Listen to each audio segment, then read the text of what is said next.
Hello, this is Eric again.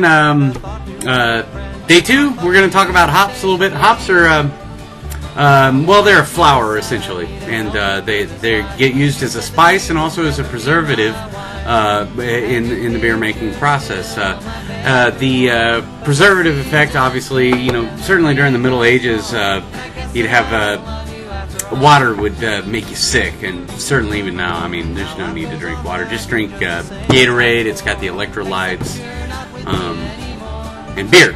So anyway, so they put the hops, the preservative effect of hops was somewhat important. We'll talk about India Pale Ale maybe here in a second.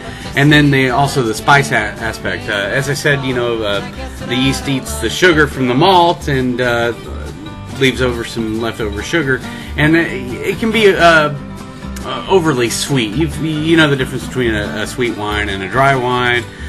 With the beer, it always comes out kind of on the sweet side. So the hops, throwing the hops in there adds a little bit of bitterness to kind of round out the flavor. Also, hops have other tremendous effects on the aroma and other parts of the flavor besides just the bitterness, but primarily it's to round out the flavor and then also as a preservative.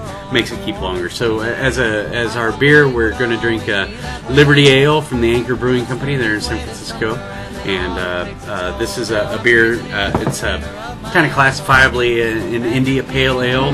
What that means is that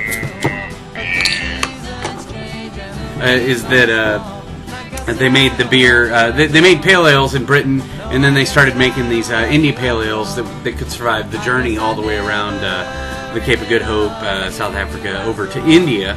And so, in order to make the beer palatable for that much longer, they'd add extra booze and extra hops. And so, this beer is a great learning beer for figuring out what hops taste like. And go ahead and I'll try to pour this a little bit better than I poured the last one. Of course, I am using the fancy, that smells great, fancy Lone Star glass. That's a nice one. Anyway, so this beer is quite a bit lighter in color than the other one. Still nice clear aspect to it. They started making this beer in 1976 there in San Francisco at the Anchor Brewing Company.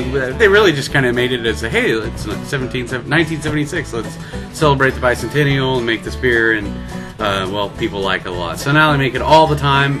Anchor Liberty Ale.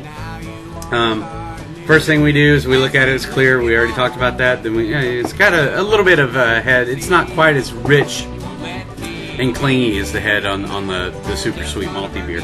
And then the aroma, oh gosh, it smells like almost definitely citrusy throughout. So oranges and lemons, but maybe even a little bit of grapefruit in there. And that's the hop aroma. If you ever go to the hop fields, you'll smell that, or start home brewing or anything like that. And then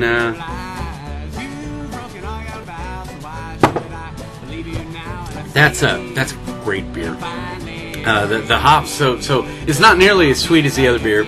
The sweetness is kind of around here on the tongue, but the hops really kick in way back here with the bitterness, and a little bit up top of the almost roof of the mouth with the flavor. So it's got all sorts of zing and attack like that. So go out there, get one of these here Anchor Liberty Ales, and put it in the glass. Smell that beautiful, like fruity, sort of wonderful, not fruity in a bad way. It's all the sharp fruitiness, and then the hop flavor and aroma. It's just it balances out all that sweetness. It's so almost, well, certainly as close to the opposite as you get in a beer than the one we had yesterday, the Paulaner Salvatore. Anyway, I hope that was good. Look forward to having another beer with you. I'll see you at the end of the bar. Cheers.